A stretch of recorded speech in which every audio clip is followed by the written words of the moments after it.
Joy Boy é o personagem mais enigmático de todo One Piece, aquele que iniciou tudo. Então, hoje vamos ordenar tudo o que sabemos sobre ele, até o momento, mais especificamente até o capítulo 1116. Então já sabem, se mais tarde o Vegapunk continuar sendo um fofoqueiro revelando mais coisas, é porque esse vídeo foi feito antes. De qualquer forma, uma vez que conhecemos a história completa de Joy Boy 100%, faremos uma parte 2. Bom, agora sim, vamos lá. Começamos desde o início. Cronologicamente falando, a história de Joy Boy começa há 900 anos, quando o século vazio começou a ser apagado. Ele nasceu em um reino antigo do qual não sabemos o nome. Porém, o mais importante é que aquela civilização tinha uma tecnologia tão avançada que até hoje não pode ser replicada. Ao que parece, essa gente tinha um conhecimento quase futurista, no qual surgiram várias criações importantes. Todos esses avanços foram possíveis graças a uma fonte de energia que se assemelhava ao Sol e que hoje em dia o Vegapunk conseguiu replicar no que conhecemos como a Chama-Mãe. Bom, a grande diferença é que no passado essa fonte era muito mais abismal, fazendo funcionar toda uma civilização. Ainda não sabemos qual é o nome desse reino nem quem eram seus habitantes. Só sabemos que Joy Boy era originário desse lugar há 900 anos. Se voltarmos diretamente para a cronologia do mangá, a primeira vez que mencionaram seu nome foi durante o arco da Ilha Yonko, quando Robin leu um poneglyph que havia no Cell Forest, o qual naquele momento pensávamos que daria informações sobre a arma ancestral de Poseidon, mas na verdade o texto traduzido por Robin era nada mais, nada menos que uma carta de desculpas. Um tal Joy Boy se desculpava com a gente da Ilha Yonko por quebrar sua promessa. Uma promessa que tinha a ver com retornar algum dia e cumprir o propósito de Noah, o qual, como lembraram, era aquele navio gigante onde ocorreu a luta entre Luffy e Rod Jones. A pergunta é: qual era o propósito desse navio? Qual foi a promessa completa que Joy Boy fez aos Yonkos? O único que sabemos é que esta promessa ele fez há 800 anos, já na reta final do século vazio. Mas provavelmente isso tem a ver com as palavras que Vegapunk disse sobre o mundo afundar. Talvez o Noah esteja conectado com a profecia de Madame Shirley e a destruição da Ilha Yonko. Mas bem, esse é um outro assunto. O importante aqui é que Joy Boy foi alguém que influenciou uma grande quantidade de pessoas com o passar dos séculos, apesar de que o governo mundial tentou apagar todo o rastro de informações sobre tudo isso. Não só o rei Netuno e os Yongs conheciam a existência de Joy Boy, mas também um lunariano como Albert tinha conhecimento sobre ele.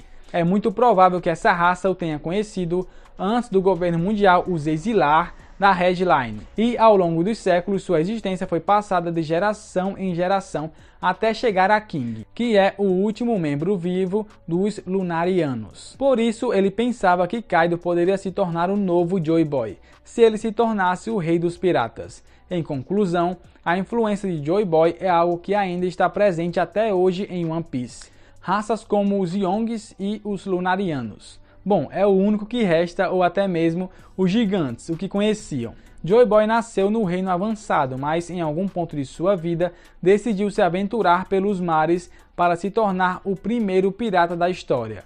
Eu acredito que essa decisão foi antes da Grande Guerra começar. Talvez Joy Boy fosse um garoto com a mesma personalidade aventureira de Luffy. Só que nesse caso, ele deve ter sido alguém com todas as comodidades do mundo por ter nascido nesse reino tão avançado. Joy Boy queria algo mais para a sua vida. Queria explorar os mares e conhecer outras culturas. E foi durante essa jornada que ele conheceu seus Nakamas. Até agora só temos 2 confirmados. Um é Zunisha, o elefante gigante que carrega a ilha de Zou em suas costas. Essa criatura está pagando por um pecado que cometeu no passado. E por enquanto não sabemos qual foi esse pecado, mas sabemos que era um dos Nakamas de Joy Boy. E o segundo confirmado, na minha opinião, é o robô milenar que está em Egghead. Talvez esse robô tenha sido levado do reino quando Joy Boy decidiu se aventurar pelos mares. Embora por seu tamanho eu ache isso pouco provável. O curioso aqui é que ele pede desculpas a Joy Boy. O que será que ele fez? Será que o traiu durante o século vazio? Logo descobriremos. Agora deixo essa pergunta para vocês. Quais outros Nakamas Joy Boy poderia ter tido além de Zunisha e provavelmente o robô? Não conhecemos quase ninguém daquela época, mas as opções poderiam ser, por exemplo, Lady Toki, a esposa de Oden, e mãe de Momoshiki. Ela tinha uma fruta que lhe permitia viajar para o futuro, e precisamente vem viajando há 800 anos. Outra opção poderia ser o Shogun de Wano, que existia naquela época, ou até mesmo Nefertari Lily, o que seria uma referência a Vivi, que também foi parte dos Mugiwara, embora eu ache isso menos provável, já que outro dos grandes mistérios a serem resolvidos é qual é a conexão entre Lily e Insamar. Mas bom, esse é um outro assunto. Continuando cronologicamente, depois de ter se aventurado pelos mares, Joy Boy se tornou o primeiro pirata e sua formação de tripulação deram origem ao grande incidente que causaria o século vazio. Uma guerra tão imensa que aumentou o nível do mar em 200 metros, onde Joy Boy enfrentou 20 reinos. Diziam que esse personagem era tão poderoso que os 20 reis fundadores tiveram que formar uma aliança para enfrentá-lo. Sabemos oficialmente que ele tinha o mesmo poder que Luffy, ou seja, também lutava com a habilidade de Nika. Ainda não sabemos se as Akumas no Mi já existiam naquela época ou se ele tinha esse poder por outro motivo. Mas o que é confirmado é que Nika e Joy Boy eram dois personagens completamente diferentes. O Deus do Sol é muito mais antigo, pois nós nos concentramos nos eventos entre os anos 800 e 900, mas o mundo de One Piece data de muitos séculos antes. Uma época em que a adoração ao Deus do Sol surgiu entre os gigantes, mas Joy Boy tinha os poderes de Nika, mostrando que atingiu seu auge durante a Guerra do Século Vazio. Ou seja, se vemos Luffy explodir com todo o seu poder durante uma luta, imagina o quão poderoso Joy Boy deveria ter sido para que até mesmo um Buster Call não significasse nada para ele. Infelizmente, ele e sua tripulação seriam derrotados pelos 20 reinos, encerrando a Era do Século Vazio. Posteriormente, os 20 reis fundadores ascenderiam a Red Line, para formar o que hoje conhecemos como Governo Mundial.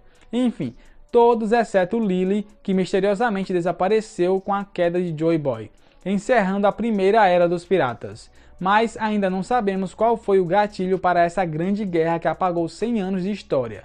Segundo Vegapunk, não havia bons nem maus, apenas tudo começou por um choque de ideias. Poderia ter sido desde uma simples discussão até um desentendimento amoroso. O fato é que a grande guerra que afundou parte do mundo e foi apagada com um século vazio foi provocada por um desacordo. Antes de sua queda, Joy Boy decidiu deixar para as futuras gerações as 3 armas ancestrais, que se supõe terem sido vitais nessa grande guerra e responsáveis pelo aumento do nível do mar em 200 metros. Mas como Vegapunk bem diz, por que ele faria algo assim? A resposta é dada pelo próprio cientista.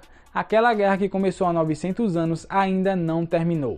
Então Joy Boy estava ciente de que, apesar de sua derrota, no futuro surgiriam novos piratas capazes de acabar com essa guerra de uma vez por todas. Foi por isso que, em algum momento de sua vida, ou talvez dias antes de sua derrota, ele tomou uma decisão. A ilha para deixar um grande tesouro, do qual hoje não sabemos o que é.